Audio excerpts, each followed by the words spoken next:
ప్రియమైన దేవుని కుమారులారా, కుమార్తెలారా, మీ అందరికీ యేసుక్రీస్తు ప్రభు వారి నామంలో వందనాలు చెల్లిస్తున్నాము.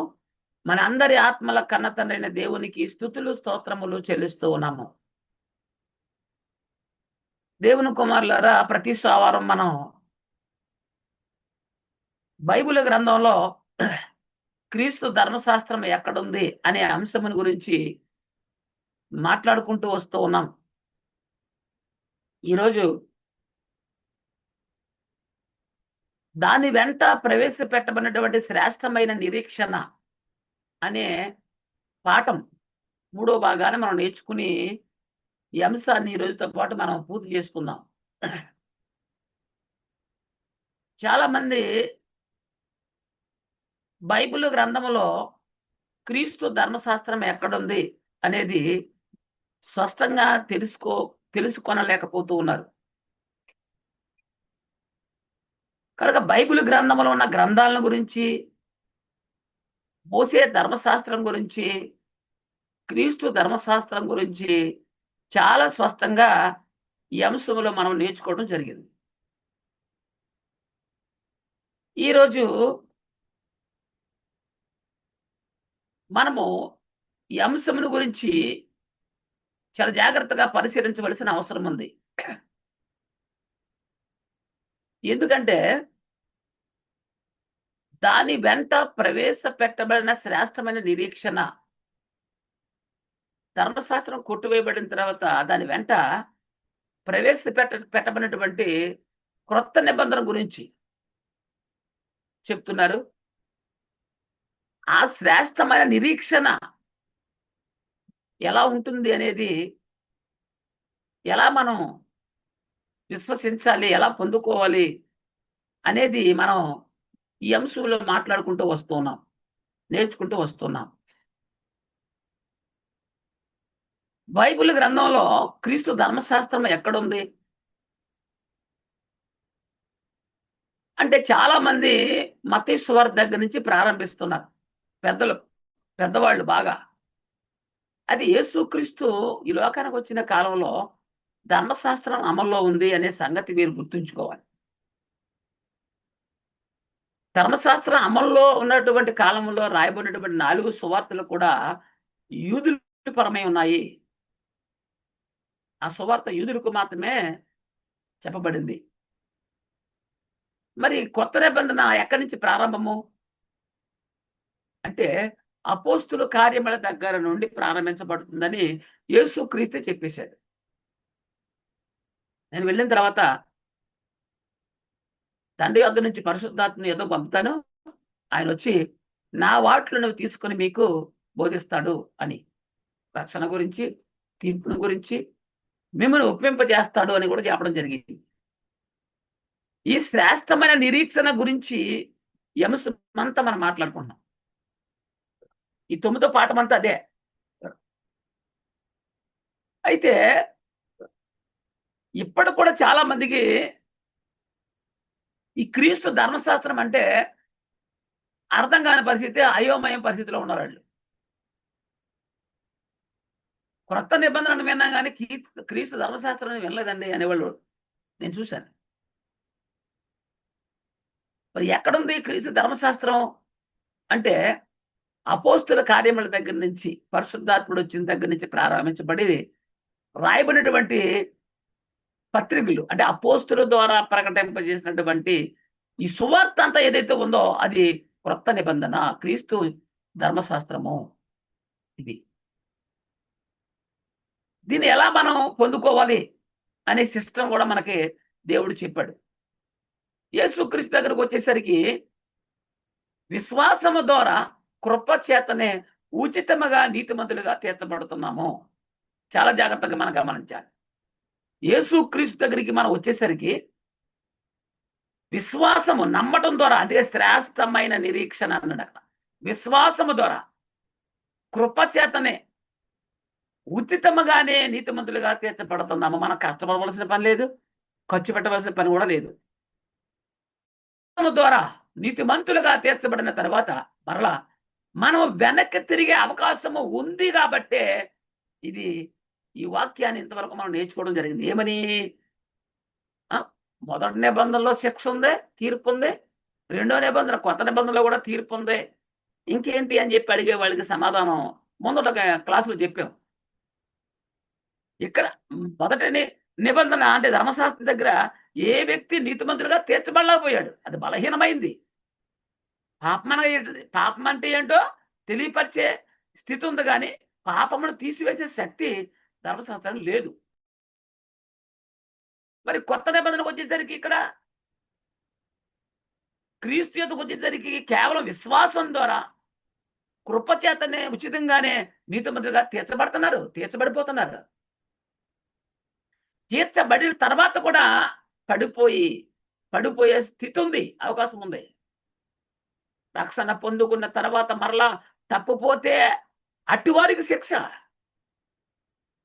రక్షణ పొందుకున్నావు, వచ్చేసింది, రక్షణ వచ్చేసింది నీకు.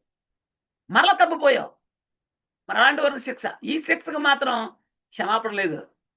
అది రోమపత్రిక 3వ అధ్యాయము 26 నుంచి 28వ వచనం వరకు చదువుకుందాం.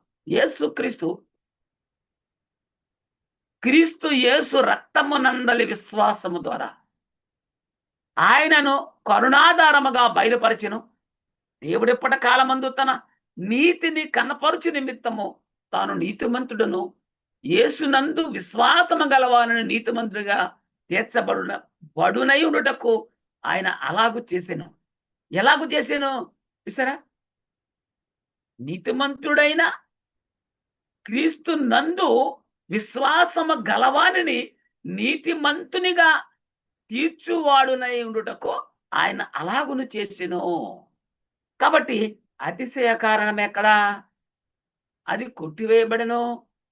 ఎట్టి న్యాయమును బట్టి అది కొట్టివేయబడెను.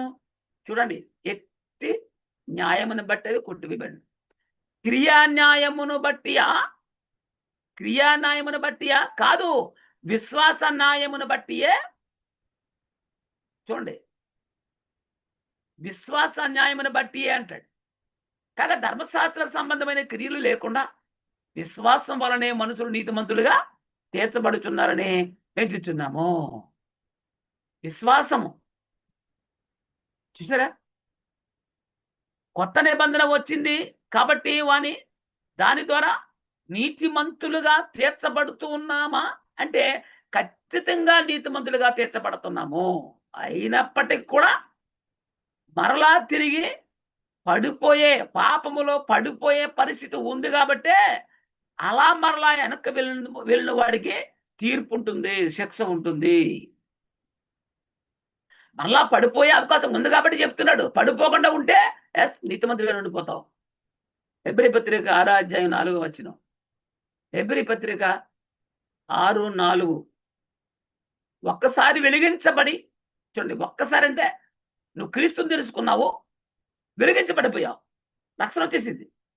పరలోక సంబంధమైన వరమును రుచి చూచి పరిశుద్ధాత్మలో పాలువారై అన్నాడు.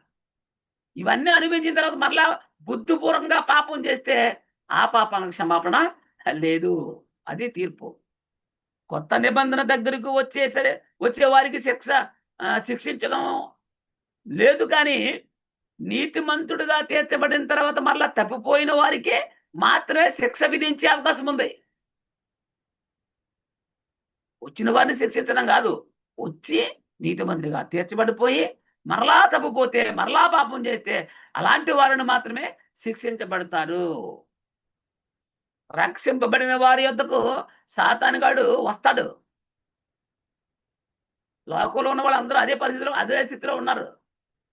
దేవుని సంకల్పాన్ని ఎరుగక అంతా ఎవరో చూసినా తప్పుడు బోధలే. ఈ మధ్య నేను వింటున్నటువంటి సంగతులు చూస్తూ ఉంటే నాకే ఆశ్చర్యం వేస్తుంది. వాళ్ళకి సంఘాలు ఉన్నాయి, వందలాది మంది, వేలాది మంది విశ్వాసులు ఉన్నారు, కానీ బోధ మాత్రం తప్పుడు బోధ చేస్తున్నారు.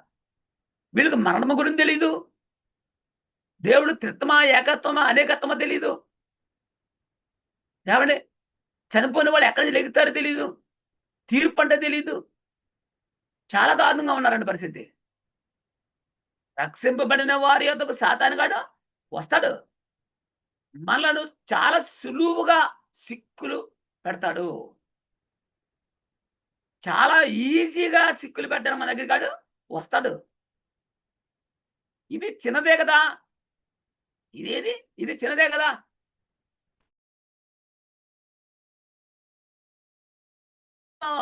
ప్రేరేపిస్తాడు. ఎవరు చూడట్లేదు. ఇది చిన్న విషయం కదా! చెయ్యి. నీ కొరకు తీర్చుకో. అనేలాగా పర్వాలేదు. చెయ్యి అనేలాగా అనే విధంగా మనను ప్రేరేపిస్తాడు. అది. ఎవరిని? రక్షణ పొందుకుని నీతిమంతుడుగా తీర్చబడిపోయినటువంటి వ్యక్తిని కూడా చాలా ఈజీగా పర్వాలేదండి. ఏముంది? చిన్నదే కదా! ఇంత మాత్రాన నువ్వు ఏం పోదు. చెయ్యి అని అక్కడ ప్రేరేపిస్తాడు. అప్పుడు మరలా మనతో వాడు పాపం చేయిస్తాడు. వదిలేసావు పాపాన్ని. ఆత్మ సంబంధమైన సంగతులు తెలుసుకున్నావు. రుచి చూచావు. అలాంటి నిన్ను పడగొట్టడానికి మరల యొద్దకొచ్చి చాలా ఈజీగా చిక్కుల్లో పెట్టేస్తాను నేను. అలాంటి వారికే శిక్ష. అంతేగాని ఊరికనే శిక్ష కాదు. ధర్మశాస్త్రం ఏ ఒక్కరిని నీతిమంతులుగా తీర్చబడలేకపోయింది. మరి కొత్త నిబంధన క్రీస్తు న్యాయపట్టం ఏం చేసింది? క్రీస్తు ధర్మశాస్త్రం ఏం చేసింది? క్రీస్తు యొద్దకు వచ్చిన ప్రతి వారిని విశ్వాసం ద్వారా, కృప ద్వారా నీతిమంతులుగా తీరుస్తుంది. అది. దీన్నే వాత వేయబడిన మనస్సాక్షి అంటారు. ఏది? తెలిసింది కూడా పాపం చేస్తే మరలా. ఫిలిప్పీయులకు రాసిన పత్రిక 2:12. ఫిలిప్పీయులకు రాసిన పత్రిక 2:12. కాగా నా ప్రియులారా మీరెల్లప్పుడూను అంటే కొంతకాలం కాదు, ఎల్లప్పుడూను విధేయులై ఉన్న ప్రకారము నా ఎదుట ఉన్నప్పుడు మాత్రమే కాక. ఎందుకు పౌలు గారు రాశారండి ఈ మాటలు? చాలా అద్భుతం కదా! ఈ నేటి సంఘాల్లో ఉన్నాయి ఇవి. అయ్యగారు ఉన్నప్పుడు, మందిరంలో కూర్చున్నప్పుడు చాలా వినయంగా ఉంటారండి. మందిరం దాటి వెళ్ళాక మరల మామూలే. కుక్క తోక వంకరలాగా ఉంటది వీళ్ళ పరిస్థితి. వీళ్ళ విశ్వాస జీవితం. అయ్యగారి ముందున్నప్పుడే భయం. అయ్యగారి ముందున్నప్పుడు అయ్యగారి వల్ల ఏమో కాదు. ఇక్కడ దేవుడు చూడండి ఏమన్నాడో. అగా నా ప్రియులారా మీరు ఎల్లప్పుడూ విధేయులై ఉన్న ప్రకారము నా ఎదుట ఉన్నప్పుడు మాత్రమే కాదు, మరి ఎక్కువగా నా యొద్ద ఎలా అయితే ఉన్నారో దానికంటే ఎక్కువగా నేను మీతో లేని ఈ కాలమందును భయముతోనూ వణుకుతోనూ మీ సొంత రక్షణ కొనసాగించుకోండి. అంటే సొంత రక్షణ పోగొట్టుకునే అవకాశం ఉంది కాబట్టే కదా ఈ మాట రాశాడు ఆయన. కొనసాగించమంటున్నాడు. కొనసాగించకుండా చేసేవాడు ఉన్నాడు. ఏమండి? పడగొడతాడు వాడు. కాబట్టి మరీ భయముతో, వణుకుతో అంటున్నాడు. భయము వణుకుతోనంట. అసలు భయం ఉందా మనకి? వాక్యం అంటే భయం లేదు. ఒక చిన్నవాడు చెప్తుంటే అది కరెక్ట్ అయినా, అది సర్వసత్యమైనా, ఈడు చిన్నవాడు ఈడు చెప్తే మనం వినాలా? దేవుడు పైరూపాన్ని చూడడు నాన్న. ఏం చూస్తాడు? హృదయాన్ని చూస్తాడు. ఆలోచన చేయండి. మీ సొంత రక్షణ కొనసాగించాలి. ఈ రక్షణ ఎవరిది అంటే మనది. మనది. కాబట్టి ఈ రక్షణ కొనసాగించుకోవాల్సిన అవసరం కూడా మన బాధ్యత మన మీద ఉంది తెలుసా? రక్షణ ఎవరి నుండి కాపాడుకోవాలి? ఎవరిని కాపాడుకోవాలి? వచ్చింది క్రీస్తు నుండి. కాపాడుకోవలసింది అపవాది నుండి. వాడు మన పక్కనే ఉంటాడు. పర్లేదు. ఏసేయ్, తాగేయ్, తినేయ్, వెళ్ళు. ఇలాగా మన మైండ్ సెట్‌ని వీక్ చేస్తాడు. వాడు పక్కనే ఉంటాడు. ఎవరిని మింగుదునా అని ఏం చేస్తాడు? గర్జించు సింహం వలె వెతుకుతూ తిరుగులాడుతున్నాడంట. వెతుకుతున్నాడంట. ఎవరిని? నీతిమంతుల్ని. ఎతకవలసిన పనేంటి? ఎక్కడ చూసినా సంఘాలే. ఎక్కడ చూసినా సభలు జరుగుతున్నాయి. ఎతకవలసిన పనేంటి చెప్పండి? ఈ సభల్లోకి, సంఘంలోకి, మందిలోకి వెళ్ళిన అందరూ కూడా నీతిమంతులు కాదు. ఎందుకంటే వెతుకుతున్నాడు వాడు. అది. అపోస్తుల కార్యాలు 20వ అధ్యాయము 29, 30 వచనాలు. నేను వెళ్ళిపోయిన తర్వాత పౌలంటాడు, నేను వెళ్ళిపోయిన తర్వాత క్రూరమైన తోడేళ్ళు మీలో ప్రవేశించునని నాకు తెలియను. చూడండి. అంటే రక్షణ సువార్తను ప్రకటించాడు. వారు రక్షణ పొందుకున్నారు. విశ్వాసం ద్వారా నీతిమంతులుగా తీర్చబడ్డారు. వెళ్ళిన తర్వాత క్రూరమైన తోడేళ్ళు అంటే కనికరం ఉండదు ఇంకెళ్ళకి. వాళ్ళు చెప్పే అబద్ధాన్ని చాలా ధైర్యంగా చెప్తారు. నమ్మే విధంగా చెప్తారు వాళ్ళు. క్రూరమైన తోడేలు మీలో ప్రవేశించనని నాకు తెలియను. వాళ్ళు ఎలాంటి వాళ్ళంట? మందని కనికరింపరంట. మందనే కనికరింపడు. పాపం పరలోకం వెళ్తా ఈ అనవసరం కది. మరియు శిష్యులను తన వెంట ఈడ్చుకొని పోవాలని, ఎలాగా? నీతిమంతులుగా తీర్చబడినటువంటి వారిని, పరలోక రాజ్యవాసులుగా ఉన్న వారిని తనతో ఈడ్చుకుని పోవాలని వంకర మాటలు పలుకు మనుషులు మీలోనే బయట నుంచి రారమ్మా, మీలోనే ఉంటారు. ఎవరు వీళ్ళు? నిదానమైన తిన్న మాటలు చెప్పరు, వంకర మాటలు అంటే కల్పితాలు. తర్వాత నోటికి ఏదొస్తే అదే చెప్పడం, శరీర సంబంధమైన వాటిని చెప్పడం, ఇలాంటివి చేస్తారు వాళ్ళు. కాబట్టి దేవుడు ఏం చెప్తున్నాడు? పరిశుద్ధాత్ముడి ద్వారా పౌలు గారు చెప్పేస్తున్నాడు కదా చాలా స్పష్టంగా. మీరు ఎక్కడి నుంచో బయట నుంచి రారు, మీలోనే బయలుదేరతారన్నాడు. సంఘంలోంచి బయలుదేరతారంట. ఆడు ఏది సత్యమో తెలియదు వాడికి. బైబిల్ పట్టేసుకుంటాడు, సంఘం పెట్టేసుకుంటాడు బ్యాగ్. విశ్వాసాలు 2 రకాలు. శరీర సంబంధమైన విశ్వాసం ఉంది, ఆత్మరక్షణ సంబంధమైన విశ్వాసం ఉంది. వీడేం చేపు శరీర సంబంధమైన రక్షణ చేపిస్తాడు, విశ్వాసం చేపిస్తాడు. అది మనకు అవసరం లేదు రా అబ్బాయిని బైబిల్ చెప్తుంది, పరిశుద్ధాత్ముడు చెప్తున్నాడు. ఏమండి?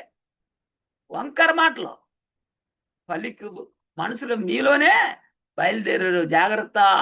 ఆ కాలంలో చెప్పేశాడు. ప్రకటన గ్రంథం 2వ అధ్యాయము 25, 26. ప్రకటన గ్రంథం 2వ అధ్యాయము 25, 26.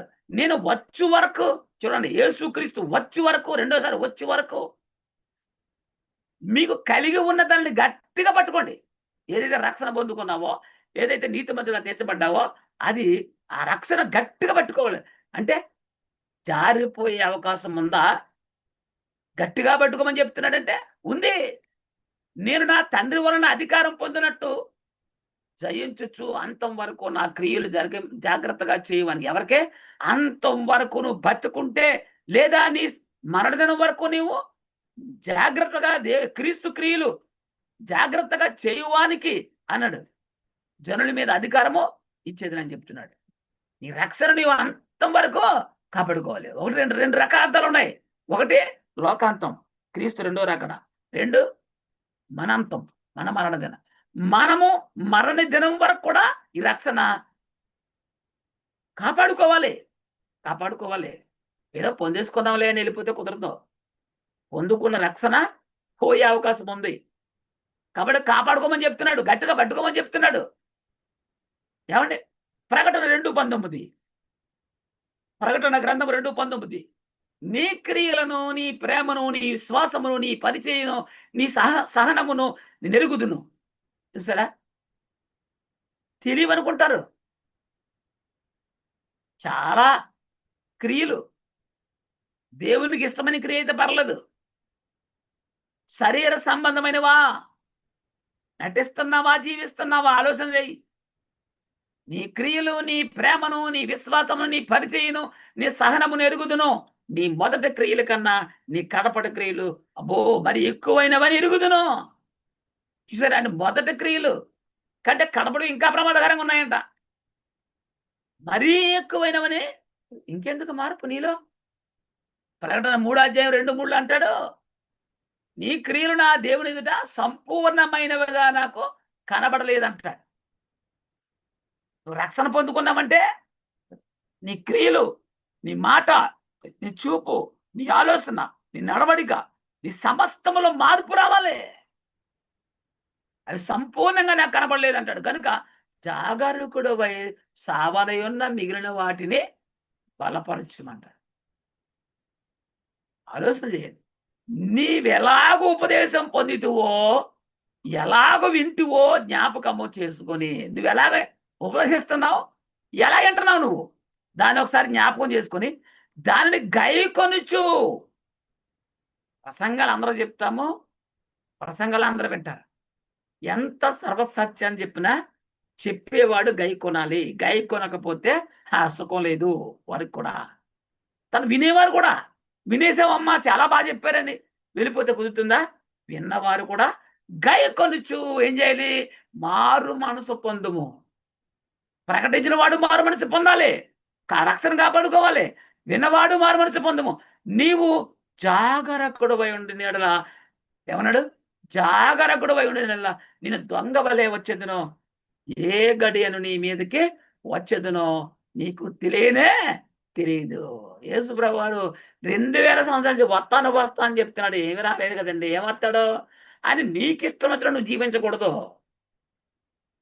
దేవునికి ఇష్టం వచ్చినట్టు బతకాలి మనం ఈ భూమి మీద. తెలుసా? నీకు ఇష్టం వచ్చినట్టు నువ్వు బతికినా నీకు దేవుడిచ్చిన ఆయుష్కాలం అయిపోయాక దేవుడు పిలిచేస్తే వెళ్ళిపోవాలి తప్పదు. అంటే పొందుకున్న రక్షణ పొందుకున్న వారికి తెలియడం లేదు. అసలు ఆ రక్షణ విలువ తెలియట్లేదు. పొందుకున్న రక్షణ పొందుకున్న వారికి తెలియట్లేదు రక్షణ విలువ. దాని విలువ ఏమిటనేది మనం ఆలోచించాలి. ఎప్పుడైనా ఆలోచించావా? నువ్వు పొందుకున్న రక్షణ విలువ అమూల్యమైన విలువ. ఆ రక్షణకు ఉందని విలువ తెలియట్లేదండి. నువ్వు పొందుకున్న రక్షణకు అమూల్యమైన వెలకట్టలేని ఇంతని చెప్పలేనంత వెల ఉంది అని నీకు తెలుసా? 1 పేతురు గ్రంథం 1వ అధ్యాయం 18వ వచనం. 1 పేతురు 1వ అధ్యాయం 18వ వచనం. పితృపారంపర్యమైన మీ వ్యర్థ ప్రవక్తను విడిచిపెట్టినట్లుగా వెండి బంగారముల వంటి క్షయ వస్తువుల చేత మీరు విమోచింపబడలేదు గాని అన్నాడు. అంటే అమూల్యమైనది క్రీస్తు రక్తము చేత. ఇది మనం గమనించాలి. అసలు దాని విలువ నీకు తెలుసా? నువ్వు పొందుకున్న విలువ నీకు తెలుసా? బంగారం విలువ తెలుసు నీకు. పట్టు చీర విలువ తెలుసు. ఇంకా ఏం చేస్తావు? బంగారాన్ని పట్టు చీరను పట్టుకెళ్ళి ఎక్కడ పెడతావు? నగలనే బీరువాలో దాస్తావు. మరి నువ్వు పొందుకున్న రక్షణ విలువ తెలిస్తేనే కదా దాన్ని కాపాడుకుంటావు. నాకు తెలిసి ఈ విలువ చాలా మందికి తెలియట్లేదండి. మనం బీరువాలో ఏ వస్తువులు పెడతామో చెప్పండి? ఏవి పెడతారు? తుడుచుకునే చీపురుని, ఏమండి వేస్ట్ ఎత్తుకునేటువంటి చాటల్ని బీరువాలో పెడతామా? అంతెందుకు కాళ్ళు కేసుకుంటే చెప్పులు కూడా బీరువాలో పెట్టం కదా. అవి 4000 బీరువాలో పెట్టం, బయటే పెడతాం. మరి బీరువాలో విలువైన వస్తువులు పెడతామని తెలుసు. మరి నువ్వు పొందుకున్న రక్షణ విలువేంటి తెలిస్తేనే కదా. విలువైన బంగారము, డబ్బు, వెండి వంటి వస్తువులు మాత్రమే నువ్వు బీరువాలో లాకర్లో పెడుతున్నావు. మరలా బీరువాలో దొంగలు వస్తారని చెప్పి బ్యాంక్ లాకర్లో పెట్టేస్తున్నారు. ఏమండి జీవిత కాలంలో ఎంతో కష్టపడి వాటి కోసం ఎదురు చూసుకుంటాం. ఏది ఆ బంగారం వస్తువు కొనాలంటే జీవితకాలం అంతా ఆశ, ఓ సంకల్పం ప్రకారంగా కష్టపడి పోగేసుకుని కొంటాం కాబట్టి విలువ తెలుసు కాబట్టి వాటిని లాకర్లో దాచేస్తాం. అవి పోతే దాచుకున్నవి పోతే ఎంత చాలా బాధపడిపోతాం కదా. ఎందుకంటే విలువ తెలుసు కదా. నేను కష్టపడి కొన్నానండి, తిండి మాని పొదుపు చేసి కొనుక్కున్నానని చెప్తావు. ఎందుకు? విలువ తెలుసు కాబట్టి. మరి ఇది రక్షణ విషయంలో నీకు ఆ విలువ తెలుసా? నీకు తెలిస్తే అలా ఉండరు. అసలు మనం పొందుకున్న రక్షణ విలువ ఏంటో మనకు తెలుసా? నీకు తెలుసా? నీకు దాని విలువ తెలిస్తే దానిని ఎంత జాగ్రత్తగా కాపాడుకోవాలో నీకు తెలుస్తుంది. అదే లేదు ఇప్పుడు క్రైస్తవుల దగ్గర. అదే లేదు. చాలా చర్చ్ డిబేట్లు జరిగిపోతున్నాయి కదా ఇప్పుడు క్రైస్తవుల మీద. బిజినెస్ మళ్ళీ ఎక్కువైపోయాడు. ఇందులో బిజినెస్ మళ్ళీ ఎక్కువైపోయాడు. డబ్బు సంపాదన కోసం ఇతర క్యాస్ట్లో వాళ్ళు వచ్చేసి దీన్ని వ్యాపారమయంగా మార్చేశారట. నేను అంటున్న మాటలు కాదు, ఛానల్ వచ్చేస్తున్నాయి. ఇది నువ్వు కష్టపడితే వచ్చిందా అంటే వాక్యం లేదని చెప్తుంది. ఇది నీవు కష్టపడితే వచ్చింది కాదు. ఇది అందుకే దీన్ని చాలా సులకనగా నువ్వు చూస్తున్నావు. కష్టపడితే తెలుస్తుంది. రూపాయి రూపాయి రూపాయి పొదుపు చేసి దాచుకొని పోగేసుకుంటే తెలుస్తుంది. మరి ఇది నువ్వు కష్టపడి సంపాదించలేదు కదా, ఊరికినే వచ్చింది. యేసుక్రీస్తు నందు విశ్వాసం ద్వారా కృప ద్వారా ఉచితంగా డబ్బులు చెల్లించాల్సిన అవసరం లేదు. నువ్వు కష్టపడాల్సిన అవసరం కూడా లేకుండా ఉచితంగా ఇచ్చేశాడు దేవుడు. అందుకే ఈ రక్షణ గురించి నీకు ఆ రక్షణ విలువ నీకు తెలియట్లేదు. చాలా మందికి ఇదే సులకనగా చూస్తున్నారండి. నీవు కష్టపడి సంపాదిస్తే దాని విలువ నీకు తెలుస్తుంది కాబట్టి వాటిని బీరువాలో లాకర్లో దాచుకుంటున్నావు. నీవు కష్టపడి సంపాదించిన క్షయమైన వస్తువులు దాచుకోవడానికి ఎంత శ్రద్ధ చూపుతున్నామండి. అంతెందుకు ఒక్క 4000 పెట్టి షూ కొనుక్కున్నా, జోడు కొనుక్కున్నా ఏం చేస్తామండి? ఇంటికి రాగానే చెప్పుల స్టాండ్లో పైన పెట్టి దాచేస్తాం దాన్ని, కుక్కలు పట్టుకుపోతాయని చెప్పేసి. విలువ నీకు తెలుసు కనుక నువ్వు పొందుకున్న రక్షణ విలువ నీకు తెలియట్లేదు కాబట్టి చాలా తేలిగ్గా సులకనగా చూస్తున్నావు. కానీ నీవు క్షయమైన వాడవు కావు. ఎవరో క్షయమైన వాడవు నువ్వు కాదు. నేను నా అనే ఆత్మ క్షయమైనది కాదు. అది అక్షయమైంది. దానికి మరణం లేదు. దానికి ముగింపు లేదు. దానికి అంతం లేదు. ఎందుకంటే అది ఆషామాషీది కాదు. దేవుడి నుంచి వచ్చింది విడిపోయి. తెలుసా? దేవుడిగా ఉండి విడిపోయినటువంటి ఆత్మలం కదా మనందరమును. ఇది అక్షయమైనటువంటిది. క్షయమైంది కాదు. దేవుడు అక్షయుడు. మనం కూడా ఎవరం? క్షయులుమా? అక్షయులుమా? ఎవరు మనం? దేవుడు అక్షయుడు. మనం కూడా అక్షయులమై ఉన్నామండి. మనం కూడా దేవుళ్ళం. మనం రక్షణ పొందితే నీ స్థితి మారిపోతుంది తెలుసా? పాపలోకంలో పాపిగా ఉన్న నీవు ఈ ఈ శ్రేష్టమైన నిరీక్షణ ద్వారా నువ్వు కడగబడిపోయి పాప విమోచన వచ్చేస్తుంది. పరిశుద్ధపరచబడిపోతున్నావు. దేవుని కుమారుడుగా దైవ కుమారత్వం వచ్చేస్తుంది. పరలోక పౌరుషత్వం వచ్చేస్తుంది. నీకు పరలోకంలో దేవుని దూతల పరిచర్య చేస్తా తెలుసా నీకు? దేవునికి పరిచర్య చేసేటువంటి దేవదూతలు రేపు నీకు కూడా పరిచర్య చేయడానికి సిద్ధంగా ఉన్నారు అని తెలుసా నీకు? ఆలోచన చేయండి. దేవుడు అక్షయుడు. మనం కూడా అక్షయులమే. మనం రక్షణ పొందితే నీ స్థితి మారుతుంది. పరలోక పౌరస్థితి పొందుకుంటాము. దేవుని ఇంటి వారముగా, దేవుని రాజ్యవాసులుగా మారిపోతున్నాం తెలుసా? ఈ స్థితి, ఈ విలువ నీకు తెలిస్తే ఈ రక్షణ గ్యారంటీగా పడుకుంటావు. అందుకే సాతానుగాడు అనేకమైన శాన్లు వచ్చేస్తున్నాయి క్రైస్తవుల మీదకి. మతపరంగా రకరకాల పరంగా వచ్చేస్తున్నాయి.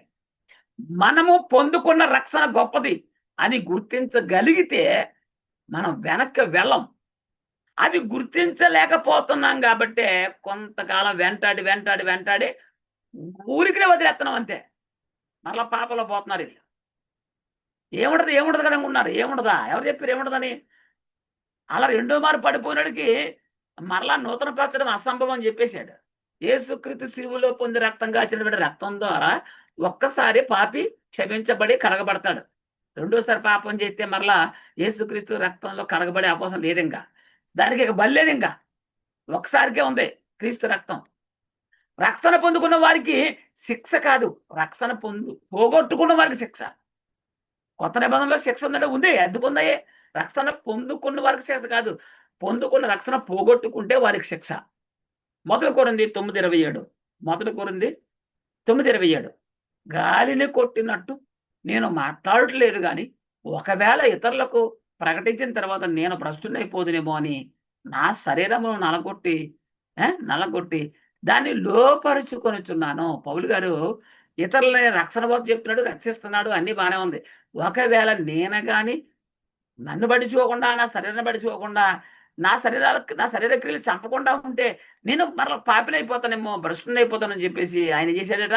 నా శరీరమును నలగొట్టి దానిని లోపరుచుకొనుచున్నాను. ఎవరి శరీరాన్ని వారు ఏం చేయాలి? లోపరుచుకోవాలి. లోపరుచుకొని ఎవడు అపవాదనేవాడు. పొందిన రక్షణ పోయే అవకాశం ఉంది. శరీరానికి కోరికలు పుట్టించేవాడు ఎవరో అపవాదిగాడు. రక్షణ పొందుకున్న వాడికి కూడా కోరికలు పుట్టించేస్తాడు వీడు. నీతిమంతుడిగా తీర్చబడి అనుభవం కలిగిన వ్యక్తి కూడా కోరికలు పుట్టించేస్తాడు. చాలా జాగ్రత్తగా ఉండాలి. ఆత్మ చేత శరీర క్రియలు చంపాలి. ఈ శరీరము ప్రకృతి నుండి వచ్చింది కాబట్టి ప్రకృతిలో ఉన్న వాటిని కోరుకుంటది. కాబట్టి ఆత్మ నియమముతో శరీర క్రియలను చంపాలి.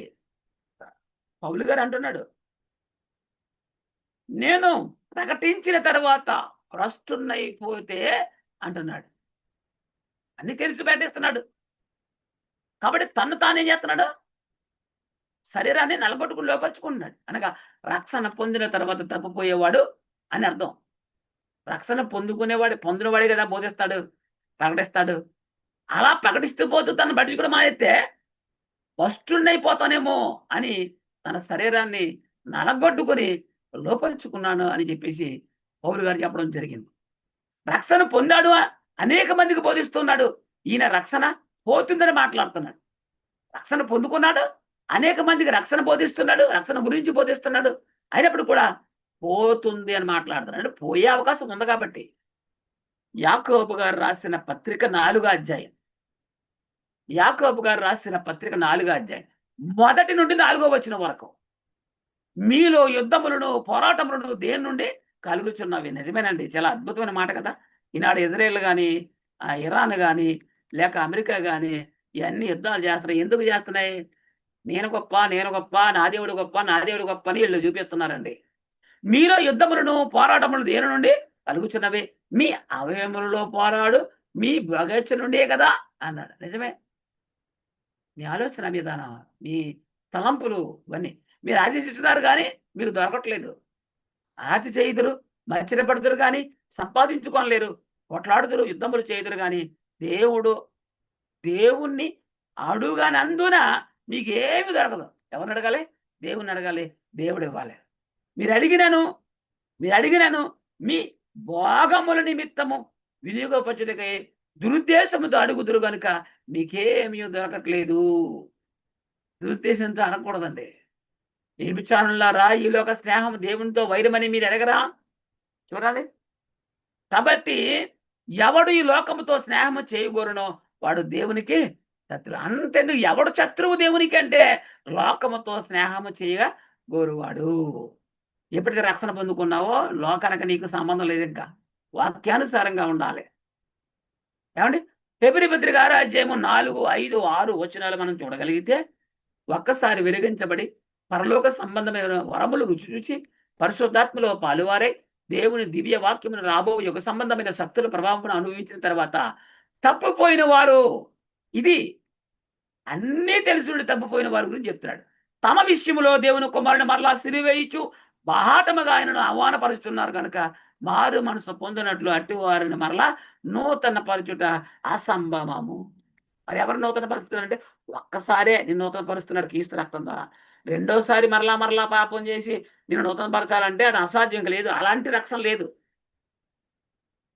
మరలా పాపం చేసి మరలా నూతన పరిచే అలాంటి రక్షణ లేదనే విషయాన్ని గమనించు.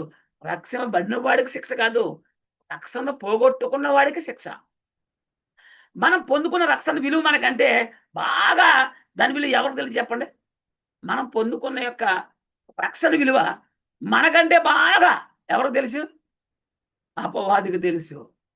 అది ఎంత కరెక్ట్ అయిందో, ఎంత పర్ఫెక్ట్ అయిందో, ఎంత విలువైందో, అది ఎక్కడి నుంచి ఎలా వచ్చిందో, ఎలా అనేది వాడికి బాగా తెలుసు. ఎందుకంటే వాడు ఎక్కడి నుంచి వచ్చాడు? నరకములో నుండే వచ్చాడు వాడు. కాబట్టి రక్షణ విలువ వాడికి ఎక్కువగా తెలుసు. వాడికి బాగా తెలుసు. అలాంటి రక్షణ పోగొట్టి మరలా తన వెంట ఈడ్చుకు వెళ్ళాలనే ఆ ప్రయత్నం చేస్తున్నాడు. మనకు ఉన్న రక్షణ విలువ వాడికి తెలుసు కాబట్టే మన రక్షణ దొంగిలించాలని వాడు చూస్తూ ఉన్నాడు. అపవాదిని వాడు దొంగిలించేది డబ్బు, ధనం, బంగారం, వెండి ఇవి కావు. రక్షణ దొంగిలిస్తున్నాడు వాడు. మనం ముందు రక్షణ విలువ తెలుసుకోవాలి. వీరికి పాప క్షమాపణ అంటే తెలియదండి. రక్షణ విలువ తెలియదండి. పాప క్షమాపణ తెలియదండి. రక్షణ ఆత్మకు అని మనం తెలుసుకోవాలి. చాలా మంది ఇప్పుడు కూడా రక్షణ అంటే శరీరాన్ని అనుకుంటున్నారు వాళ్ళు. ఈ స్వచ్ఛస్థాలలో ఏమండి ఈ ప్రవచనాలు, దర్శనాలు ఇవన్నీ ఈ లోకంలో బిజినెస్ అయిపోయింది కదా! రక్షణ దేనికి? ఆత్మకు అని మనం తెలుసుకోవాలి. హెబ్రీ పత్రిక 12 అధ్యాయం 16 వచనం. హెబ్రీ 12:16 ఒక్క పూట కూటి కొరకు తన జ్యేష్ఠత్వ పక్కును ఇంటికి పెద్ద కొడుకు ఒక పూట కూటి కొరకు ఆకలి, ఒక పూట ఆకలి కడుపు కోసం. ఆ పూటకు తీసిన మరుసటి పూట మరలా ఆకలే ఈ కడుపుకి. ఏమండి? అలాంటి ఒక పూట కూటి కోసం దేన్ని అమ్మేసుకున్నాడు? ఏదో బంగారం, ఇల్లు, ఆస్తులు కాదు. నేను పెద్ద కుమారుడు అనేటువంటి హక్కుని అమ్మేసుకున్నాడు. తమ్ముడు పెద్దోడు జ్యేష్ఠత్వం అయిపోయాడు అలాగన్నమాట. అలాంటి యాసావు వంటి భ్రష్టుడైనను వ్యభిచారి అయిన నువ్వు ఉండునేమో అని జాగ్రత్తగా చూసుకోండి. నువ్వు రక్షణ పొందుకున్నావని అనుకుంటున్నావు కానీ చూడు, కేవలం పొట్టకుట్టు కోసం, ఓ పూట కుట్టు కోసం జ్యేష్ఠత్వాన్ని అమ్మేసుకున్నాడు. దేవుడిచ్చినటువంటి గొప్ప భాగ్యాన్ని. భ్రష్టుడైపోయాడు. వారిని భ్రష్టుడిగాను వ్యభిచారిగా పోలుస్తున్నాడు. హెబ్రీ పత్రిక 12 అధ్యాయం 17 వచనం చూస్తే యాసవు ఆ తర్వాత ఆశీర్వాదం పొందగోరి కన్నీళ్లు విడిచిచ్చు. అక్కడ జరిగింది కాబట్టే ఆశీర్వాదాలన్నీ యాకోబు పట్టిపోయాడు. వెళ్ళాడు దొరికాయా? లేదు. దానికోసం శ్రద్ధతో వెతికినను మారు మనసు అవకాశం దొరకక బడనని మెరుగుదురు అంటాడు. ఇంక మారు మనసు పొందే అవకాశం లేదింక. ఒక పూట కూటి కోసం జ్యేష్ఠత్వపు హక్కును యాసవు అమ్మేసుకున్నాడు. మరి నీ రక్షణ ఆత్మకైతే నువ్వు దేనికోసం ప్రయాసపడుతున్నావు? శరీరం కోసం కదా! ఎంతసేపు శరీర సంరక్షణ కోసమే నువ్వు ఆలోచిస్తున్నావు. ఆయనకు జ్యేష్ఠత్వ హక్కు యొక్క విలువ తెలీదు. తెలుసుంటే అమ్మేసుకునేవాడు కాదు. తెలుసుకున్న తర్వాత మరలా అవకాశం దొరకలేదు. లేదు అవకాశం.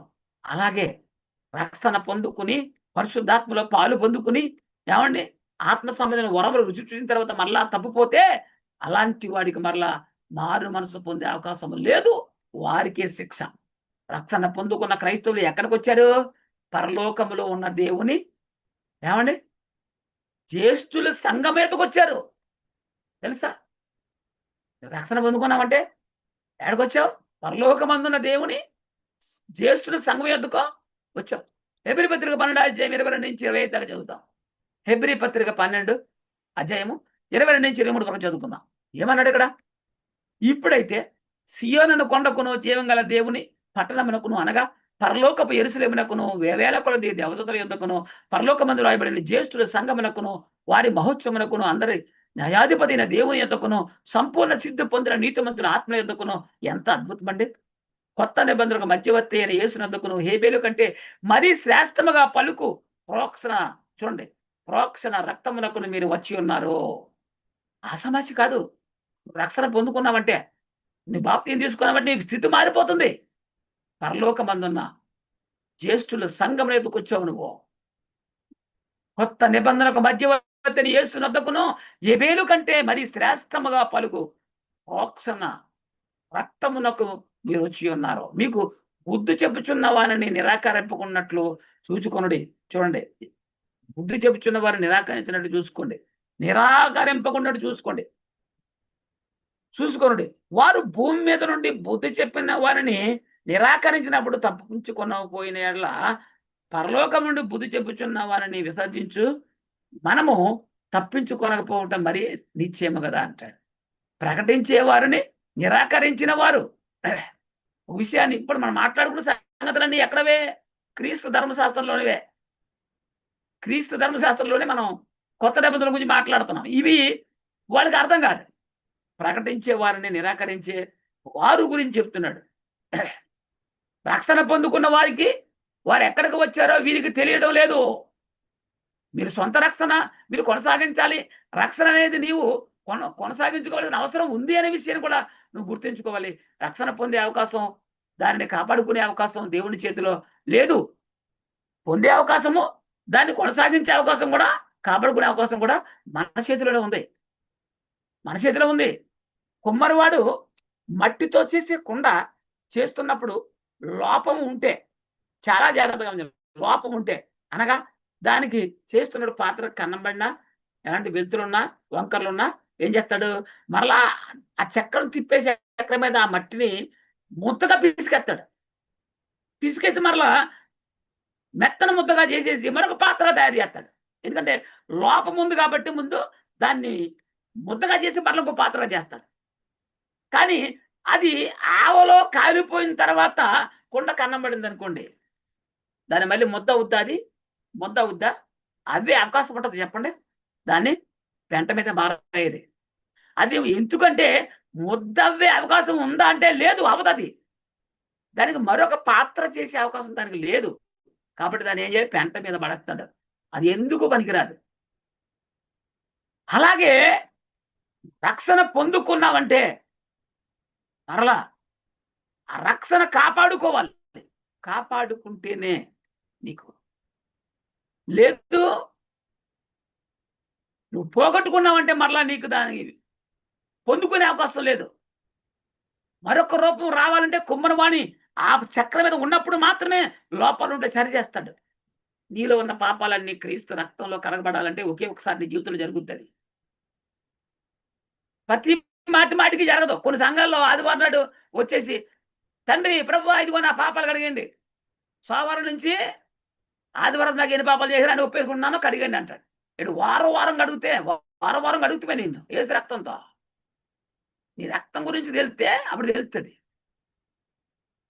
జీవితంలో ఒక్కసారి మాత్రమే పాప క్షమాపణ ఉంటది. కుమ్మరివాని చేతిలో ఉన్న కుండ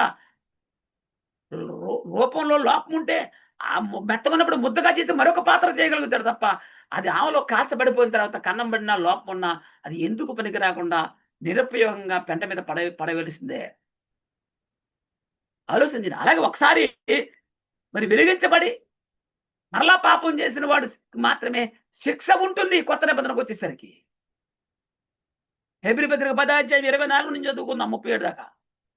హెబ్రీ పత్రిక 10 అధ్యాయం 24 నుంచి 37 దాకా. కొందరు మానుకొనుచున్నట్టుగా సమాజముగా కూడుట మానక, చూడండి, కొందరు కొనుచున్నట్టుగా అంటే మానేస్తున్నారు వాళ్ళు. సమాజంగా కూడటం మానేస్తున్నారు. కానీ కూడటం మానక ఒకరినొకడు హెచ్చరించచ్చు అన్నాడు. క్రైస్తవులు అంటే ఆసామాసి కాదు. ప్రార్థన వరుసగా వచ్చేస్తే అబ్బో ఈయన రాలేనండి ఈ రోజున బతికించేస్తారు. అలాంటి చిన్న పొరపాట్ల వల్లే రక్షణ కోల్పోతారు. ఆ దినమున సమీపించడం మీరు చూసిన కొలది మరి ఎక్కువగా అలాగ చేయొచ్చు ప్రేమ చూపుటకును సత్కార్యములు చేయుటకును ఒకరినొకడు పురుగొల్పవలనని ఆలోచింతము. నువ్వు దేవుని వాక్యాన్ని వింటుండాలి. వాక్యానుసారంగా నువ్వు జీవిస్తూ ఉండాలి. పురుగొలుపుకు ఉండాలి ఒకరికొకరు. మనం సత్యమును గూర్చి అనుభవ జ్ఞానం పొందిన తర్వాత బుద్ధిపూర్వకంగా పాపం చేసిన యెడల పాపములకు బలియక ఆలోచన చేయండి. యేసు ప్రభువారు బలిగా అర్పించబడ్డాడు కదా! నీ పాపాలు ఒకసారి కడుగుతాడు అంతే. ఏటి మనం సత్యాన్ని గూర్చి అనుభవ జ్ఞానం పొందేసుకొని తర్వాత కూడా బుద్ధిపూర్వకంగా తెలిసుండి పాపం చేసేస్తే పాపాలను కడగడానికి ఇక బలి ఉండదంట. గానీ ఏముంటది? న్యాయపు తీర్పునకు భయముతో ఎదురు చూచుటయో. న్యాయపు తీర్పు భయముతో ఎదురు చూచుట మళ్ళా జడ్జిమెంట్ ఏముండదు ఇంకా. తీక్షణమైనటువంటి ఆ నరకంలోకి వెళ్ళిపోవాలి అంతే. విరోధులను దహించబోవు తీక్షణమైన అగ్నియు ఇకను ఉండును. అంతే. తీక్షణమైన అగ్ని నరకానికి వెళ్ళిపోతాం అంతే. ఆలోచన చేయండి. ఎవడైనాను మోసే ధర్మశాస్త్రం నిరాకరించిన యెడల ఇద్దరు ముగ్గురు సాక్షుల మాట మీద నిరాకరింపకుండా వారిని చంపించుదురు. ఇద్దరు ముగ్గురు సాక్షులు పెట్టుకుని అతన్ని చంపిస్తారట. ఇటుగా దేవుని కుమారుని పాదములతో తొక్కి, చూడండి, దేవుని కుమారుని పాదములతో తొక్కి తాను పరిశుద్ధపరచబడ్డకు సాధనమైన నిబంధన రక్తమును అపవిత్రమైనదిగా ఇచ్చి కృపకు మూలమగు ఆత్మను తిరస్కరించిన వాడు ఎంత ఎక్కువైన దండనకు పాత్రుడుగా ఎంచబడినని మీకు తోచును. ఇది 29వ వచనం అర్థమైతే తప్పుపారో పాపం చేయరు. కానీ ఏముందండి యేసు ప్రభు కరుణమయుడు, ప్రేమమయుడు. ఎన్నిసార్లు పాపం చేసినా, జీవితకాలం పాపం చేసినా ఆయన కరుణిస్తూ ఉంటాడు, రక్షిస్తూ ఉంటాడు, పాపాలు కడిగిస్తూ ఉంటాడు రక్తంతో. అంత అమాయకుడు అనుకుంటున్నారు వీళ్ళు. ఏమండి? నువ్వు పాపంతో దొక్కేసి ఆయన్ని ఏమండి? తాను పరిశుద్ధపరచబడుటకు సాధారణమైన నిబంధన రక్తాన్ని అపవిత్రంగా ఏం చేసి కృపకు మూలమైనటువంటి ఆత్మను సువార్తను తిరస్కరించేసి నువ్వు ఎంత ఎక్కువైన దండనకు పాత్రుడుగా ఎంచబడినాను నీకు తోచును అంటాడు. పగ తీర్చుడు నా పని, నేను ప్రతిఫలం ఇత్తుననియు మరియు ప్రభువు తన ప్రజలకు తీర్పు తీర్చును అనియు చెప్పిన వానిని ఎరుగుదుము కదా. ఇది పగ తీర్చుకుంటా నా పని అన్నాడండి. ఇది మర్చిపోతున్నారు. యేసుక్రీస్తు ప్రేమామయుడు, దయామయుడు, కృపామయుడు, జాలిగల మనసాయింది. ఎన్నిసార్లు పాపం చేసినా చూస్తూనే ఉంటాడు. రక్తం మనకి కాచేస్తూనే ఉంటాడు. మనం కడిగేసుకుంటూనే ఉంటాం. ఎవరు చెప్పాడు ఇదంతా? తప్పుడు బోధ, మోసపడుతు మరణకరమైన బోధలు చెప్తారు వీళ్ళు. ప్రభుత్వకు వచ్చాయి, ఆదివారం వచ్చాయి, కానుకేసాయి, రక్తంలో కడిగేస్తాడు కీర్తనేను. మరలా సోమవారం మరలా పాపాలు చేసేయి, మరలా ఆదివారం దాకా పాపం చేసి మరలా వచ్చేసి ఒప్పేసుకో, మరలా నీ పాపాలు కడిగేస్తాడు. ఇలాంటి సిస్టం చాలా సంఘాల్లో ఉన్నాయి తెలుసా? చేసిన పాపాలు మళ్ళీ అయ్యగారు చెప్తారు. ఏది భూని ఎత్తుకు వెళ్ళి అక్కడ ఒప్పుకుంటారు. ఇది వారం ఒప్పుకోండి, వారం కడిగేస్తున్నాడు వీళ్ళకి. ఎంత అమాయకత్వం అండి! ఎలా తయారయ్యారంటే భయము లేదు, భక్తి లేదు, రక్షణ విలువ తెలియక, క్రీస్తు బలియాగం విలువ తెలియక ఇంత దారుణంగా తయారైపోయిన క్రైస్తవ బోధకులు, విశ్వాసులు కూడా అంతే. ఇక కాలం బహు కొంచెముగా ఉంది. వచ్చుచున్నవాడు ఆలస్యం చేయక ఆలస్యం చేయకొచ్చును. చూడండి, ఇక కాలం బహు కొంచెముగా ఉంది అన్నాడు. ఇది రాస్తే 2000 సంవత్సరాలు అయిపోతుంది కదా, ఏది అంటారు చాలా మంది. ఎందుకంటే ఈ లోకం పాపంలో మునిగిపోతుంది. ఇంకా మారతారేమో దేవుడు చూస్తున్నాడండి. కొలస్సి 2:18-19 అతి వినయాసక్తుడై దేవదూత ఆరాధన యందు ఇచ్చగలిగి తాను చూసిన వాటిని గూర్చి గొప్పగా చెప్పుకొనొచ్చు తన శరీర సంబంధమైన మనసు వలన ఊరక ఉప్పొంగుచు. ఏమండి, శరీర సంబంధమైన మనసు వలన ఊరక ఉప్పొంగుచు శిరస్సును హత్తుకొనని వాడెవడనో మీ బహుమానమును అపహరింపకుండానీయుడి. ఆ శిరస్సు మూలముగా సర్వ శరీరము కీళ్ళు చేతనో నరముల చేతనో పోషింపబడి అతుకబడినదై దేవుని వలన కలుగు వృద్ధిలో అభివృద్ధి పొందుచున్నది అంటాడు. అంటే సంఘానికి శిరస్సు ఎవరు? యేసుక్రీస్తు. ఆ శిరస్సును హత్తుకొనని వాడెవడనో, ప్రభువుని ప్రేమించిన వాడు హత్తుకొనిన వాడు ఎవరు? మీ బహుమానమును అపహరింపనీయకుడు. ఎవడవాడు? అపవాది. అపవాది అనేవాడు వెలుగుదూత వేషం వేశాడు. వాడు పరిచారకులు, నీతి పరిచారకులు వేషం వేసుకున్నారు. ఎందుకంటే వీళ్ళు సంఘాల్లో రక్షణ పొందుకున్న వారు మోసం చేయడం వీరి పని. శిరస్సును అత్తుకుని వాడు ఎవడు? ఏమండి, శిరస్సును అత్తుకుని వాడే కావాలని అంటాడు. వాక్యము సరైనదై ఉండాలి. వాక్యము సరైన ఇది ఇక్కడ లోపం అదే. సాతాను గాడు ఎల్లో బైబిల్ పట్టుకెళ్ళి చూడడానికి అందంగా తయారయ్యి, చూడడానికి మంచి టిప్ టాప్గా ఉండాలి అని ఇలాంటి వాళ్ళని తయారు చేస్తున్నాడు. వాక్యం సరైందై ఉండాలి, సావాసం సరైనదై ఉండాలి. అప్పుడు నీవు విన్న వాక్యం, నీలో ఉన్న వాక్యము కార్యసిద్ధి కాజేస్తుంది. మీ అయ్యగారి గురించి తెలియాలి, నీకు తెలుసా? మంచోడా కాదా, ఏం పనులు చేస్తాడు, చెప్పే వాక్యం కరెక్టా కాదా, బైబిల్ ఉన్నది చెప్తున్నాడా, బయటకు చెప్తున్నాడా? ఆలోచన చేయండి. వాక్యం ఆత్మ సంబంధమైన సంగతులు సరి చూపించేటువంటి వాక్యం చెప్పేటువంటి బోధకులు, నిజమైన బోధకులు మనకు కావాలి. అది అలాంటి వాక్యమే నీ హృదయంలో ఏం చేస్తుంది? కార్యసిద్ధి కలగజేస్తుంది. అంతకంటే దాని వెంట వచ్చిన నిరీక్షణ ద్వారా రక్షణ పొందగలమా అంటే పొందగలం. ఏది? ధర్మశాస్త్రం కొట్టేసిన తర్వాత దాని వెంటనే శ్రేష్టమైన నిరీక్షణ వచ్చేసింది. దాని ద్వారా మనము రక్షణ పొందుకుంటున్నాము. పొందుకున్న రక్షణ మరలా పోగొట్టుకునే అవకాశం ఉంది అని లేఖనాలు మనకు చాలా స్పష్టంగా తెలియపరుస్తున్నాయి. 2 పేతురు 2:19-22 వరకు చూస్తే తామే భ్రష్టత్వమునకు దాసులై ఉండి, వాళ్ళంట పాపానికి దాసులై ఉన్నారంట. భ్రష్టత్వమునకు దాసులై ఉండి అట్టి వారికి స్వాతంత్రం నిత్తుమని వాళ్ళే పాపులై ఉండి పాపములో ఉన్న వారికి స్వతంత్రం ఇస్తాను, విడుదల చేస్తామని చెప్పుదురు. ఒకడు దేని వలన చేయబడినో దానికి దాసులగును కదా అన్న. నిజమే కదా మరి. అది రక్షణ, సువార్త లేక పాపమా? అది వారు ప్రభువుని రక్షకుడునైన యేసుక్రీస్తు విషయమైన అనుభవ జ్ఞానము చేత ఈ లోక మాలిన్యమును తప్పించుకున్న తర్వాత మరలా వాటిలో చిక్కుబడి వాటి చేత జయింపబడిన ఎడల వారి కడవరి స్థితి మొదటి స్థితి కంటే మరి చెడ్డదగును. ఏది? ఆ పాపమాల్యాన్ని విలువించుకుని రక్షణ పొందుకున్నావు,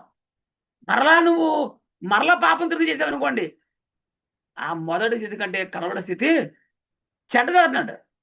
వారు నీతి మార్గమును అనుభవపూర్వకంగా తెలుసుకొని నీతి మార్గం తెలుసుకున్నారు, అనుభవపూర్వకంగా తెలుసుకున్నారు. తమకు అప్పగించబడిన పరిశుద్ధమైన ఆజ్ఞ నుండి, ఏదైతే వారికి పరిశుద్ధమైన ఆజ్ఞ అప్పగించబడిందో ఆ ఆజ్ఞ నుండి తొలగపోవట కంటే ఆ మార్గము అనుభవపూర్వకంగా తెలియక ఉండుటే వారికి మేలు. లేదా తెలుసుకోకపోవడమే మేలా, రక్షణ పొందకపోవడమే మేలా అంటే ఎలాంటి వాళ్ళకి? మనకు కాదు ఇది. ఒక్కసారి రక్షణ పొంది పరిశుద్ధాత్మ వరం రుచి చూచి మరలా పాపం చేసిన వాళ్ళ విషయంలో అలాగా అనుభవపూర్వకంగా తెలుసుకోనుకుంటే ఏ మేలు. ఎందుకు మేలు అంటే వాడికి అవకాశం ఉంటుంది. వాడు రక్షణ పొందేసుకున్నాడు, అవకాశం పోయింది, మరలా పాపం చేశాడు, మరలా రక్షణ పొందుకునే అవకాశం లేదు, నూతనపరచబడే అవకాశం లేదు. కాబట్టి అలా అనుభవపూర్వకంగా తెలియక ఉండుటేనే వారికి మేలు. ఈ చివరిలోనైనా తెలుసుకుంటే రక్షణ పొందుకునే అవకాశం ఉండుండేది. ఆ అవకాశం కోల్పోతున్నాడు. కాబట్టి అనుభవపూర్వకంగా అలా తెలుసుకోనుకుంటే వానికి మేలు అన్నాడు. అంటే మొత్తాన్ని తెలుసుకోవద్దని కాదు అక్కడ. ఎందుకు చెప్పాడంటే తెలుసుకున్నవాడు మరలా పడిపోతే వాడికి మళ్ళీ నూతన పరచబడే అవకాశం లేదు. తెలుసుకోకుండా ఉండిపోతే ఆడు చివరి దినాల్లోనైనా తెలుసుకుంటే కడుక్కోవడానికి అవకాశం ఉంది అక్కడ. అది ఆ ఒక్క ఛాన్స్ పోయే అవకాశం ఉంది కాబట్టి అలా అనుభవపరంగా తెలుసుకోకుండా ఉండుంటే ఆడికి ఆ చివరి దినాల్లో అయినా అవకాశం ఉంటుందని చెప్తున్నాడనమాట. అది కుక్క తన వాంతికి తిరిగినట్టు. కుక్క ఏం చేద్ది, అబ్బో కడుపారా తినేస్తుంది. తిని మళ్ళీ ఏం చేద్దా కక్కేస్తుంది. కక్కి మళ్ళీ ఏం చేద్దా కక్కిందని మళ్ళీ తినేస్తుంది. నువ్వు పాపాన్ని విసర్జించావు, మరలా పాపం చేస్తే ఎట్లా చెప్పండి? అందుకే అలాంటి వాళ్ళని కుక్కతో పోల్చాడు. కుక్క వాంతికి తిరిగినట్టు నువ్వు కడుగబడిన పంది బురదలో దొరుటకు మలినట్టును అను నిజమైన సామెత చొప్పున వీరికి సంభవించింది. పందిని గడికేశారంట. పంది స్వభావం అలాంటిదే. ఎంత బాగా గడిగేసిన మళ్ళా బురదలో తొలెత్తది. అలాగే మరి కుక్క కక్కిసి మరలా దాన్ని తిరిగి తినేస్తుంది. ఇలాంటి బుద్ధితో పోలుస్తున్నాడు అలాంటి వాళ్ళని. కాబట్టి వారు అనుభవపూర్వకంగా తెలుసుకోకుండా ఉండడమే వారికి మేలు. తెలుసుకోకుండా ఉంటే యమకాలంలో తెలుసుకుని మరలా పడిపోతే నీకు మరలా నేను నూతన పరచబడే అవకాశం లేదు. అలా తెలుసుకోకుండా ఉంటే నీ జీవితకాలంలో ఏదో ఒక చివరిలోనైనా నీకు అవకాశం ఉండుండేదని ఆ మాట వాడడం జరిగింది. నీవు తెలుసుకొనక ఉండుట మేలు అంటున్నాడు. ఎందుకంటే వాడికి ఒక ఛాన్స్ ఉంటుంది కాబట్టి ఒకవేళ తెలుసుకుని తప్పిపోతే ఇక శిక్ష ఉంటుంది, రక్షణ పొందే ఛాన్స్ లేదు. కాబట్టి కొత్త నిబంధన ద్వారా శిక్ష ఉందా అంటే ఉంది. ఎవరికి ఉంది? రక్షణ పొందుకున్నవాడు కాదు, పొందుకున్న రక్షణ పోగొట్టుకున్నాడు. కానీ పొందిన తర్వాత మరలా తప్పిపోతే అలాంటి యాకోబు పత్రిక 5 అంటాడు. యాకోబు పత్రిక 5:19-20 నా సహోదరులారా, మీరు తొలగిపోయినప్పుడు మరి ఒకడు అతనిని సత్యమునకు మళ్లించిన యెడల పాపిని వాని తప్పు మార్గము నుండి మళ్లించువాడు మరణం నుండి అనేక పాపములను కప్పివేయనని తాను తెలుసుకోవాలని అంటాడు. సత్యానికి వచ్చి సత్యములో ఉంటూ ఉన్నవారు వీరు. అది మరి యోధా పత్రికలో మొదటి అధ్యాయం 22, యోధా పత్రిక మొదటి అధ్యాయం 22, సందేహపడు వారి మీద కనికరము చూపుడి. సందేహపడి వారి మీద కనికరం చూపుడు అంటాడు. సహోదరులారా, ఒకడు ఏ తప్పిదములోనైనాను చిక్కుకున్న యెడల ఆత్మ సంబంధులైన మీలో ప్రతివాడు తానును శోధించబడునేమో అని తన విషయమే చూసుకొనుచు సాత్వికమైన మనసుతో అట్టివారిని మంచి దారికి తీసుకొని రావాలంట. ధర్మశాస్త్రం వల్ల ఎవడో నీతిమంతుడుగా తీర్చబడలేదు కనుక దాన్ని కొట్టివేశాడు క్రీస్తు వచ్చి. కొత్త నిబంధనలో ఉన్నవారు కూడా నరకానికి వెళ్ళే పరిస్థితి ఉందా అంటే అది ఎలా ఉంది? రక్షణ పొందుకున్నాక నరకానికి వెళ్తారా? పొందుకున్న రక్షణ పోగొట్టుకున్నాక వెళ్తారు. అది తేడా. నీతిమంతుడిగా తీర్చబడి మరలా పాపం చేసిన వారు ఎక్కడికి వెళ్తారండి? నరకానికి వెళ్తారు. మరి పొందుకున్న రక్షణ పోగొట్టుకునే అవకాశం ఉందా అంటే ఉందిగా. అపోస్తులైన పౌలు గారి ద్వారా చెప్పడం జరిగింది. అలాగే మనం పొందుకున్న రక్షణ గట్టిగా పెట్టుకోవాలి. అది ఏదో పునాకి అమాస్కి వెళ్ళిపోయి ఎప్పుడో తీసుకున్న రక్షణ అంటే కుదురుతారా? ఆలోచన చేయండి. అందుకే బైబిల్ గ్రంథంలో క్రీస్తు ధర్మశాస్త్రం ఎక్కడుంది అని అంటే ఎక్కడుంది? ఈ అంశం అంతా ఈ పాఠాలన్నీ వింటే అర్థమవుతాయి. బైబిల్ గ్రంథంలో ఎన్ని గ్రంథాలు ఉన్నాయో అందులో మిగిలిన పుస్తకాలు పద్య భాగాలు ఉన్నాయి. ఇంత డీటెయిల్స్ చెప్పాము మనం. పాత నిబంధన ఎక్కడ దాకా ఉంది, చరిత్ర పుస్తకాలు ఎక్కడ దాకా ఉన్నాయి అనేది చాలా వివరంగా చెప్పడం జరిగింది. పంచకాండాలు మోసే రాశారు, 5 గ్రంథాలు, అవే ధర్మశాస్త్ర గ్రంథాలు. మిగిలినవి దేవుని ప్రజలు అంటే ధర్మశాస్త్రం కలిగిన ప్రజలు జీవించిన జీవిత విధానాన్ని తెలియపరిచేటువంటి చరిత్ర పుస్తకాలు ఎక్కడ దాకా ఉన్నాయి? యోహాను సువార్త దాకా ఉన్నాయి. ధర్మశాస్త్రం అమల్లో ఉన్నటువంటి కాలం దాకా ఉంది ఆ చరిత్ర మొత్తం. ఇవన్నీ చరిత్ర పుస్తకాలు. మరి కొట్టివేయబడిన తర్వాత క్రైస్తవులకు కొత్త చట్టం వచ్చింది. దాన్నే కొత్త నిబంధన క్రీస్తు న్యాయపీఠము అని చెప్తున్నాం, క్రీస్తు ధర్మశాస్త్రం అని చెప్తున్నాం. కాబట్టి అది ఎక్కడి నుంచి ప్రారంభించబడింది బైబిల్ గ్రంథంలో అంటే అపోస్తుల కార్యముల దగ్గర నుంచి పరిశుద్ధాత్ముడు వచ్చిన తర్వాత ఆ అపోస్తుల ద్వారా ప్రకటన చేసినటువంటి సువార్త ఏదైతే ఉందో అదే కొత్త నిబంధన. ఆ కొత్త నిబంధన గురించే మరీ శ్రేష్టమైన నిరీక్షణ దాని వెంట ప్రవేశపెట్టబడింది అన్నాం కదా. అదే మాటలు మనం ఇప్పటిదాకా నేర్చుకున్నామో ఇవి క్రైస్తవులకు సంఘానికి అవసరమైనవి. కనుక బైబిల్ గ్రంథంలో క్రీస్తు ధర్మశాస్త్రం ఎక్కడుంది? బైబిల్ గ్రంథంలో క్రీస్తు న్యాయపీఠం ఎక్కడుంది? న్యాయపీఠం అంటే ఏంటి? క్రీస్తు యేసే ముఖ్యమైన మొలవై ఉండగా అపోస్తులు ప్రవక్తలు వేసిన పునాదే క్రీస్తు న్యాయపీఠం. అంటే ఆ పరిశుద్ధాత్ముడు వస్తే పరిశుద్ధాత్మ శక్తిని పొందుకున్నటువంటి అపోస్తులు ఏదైతే గ్రంథాలు రాశారో ఆ పత్రికలు అవి అవి కొత్త నిబంధన.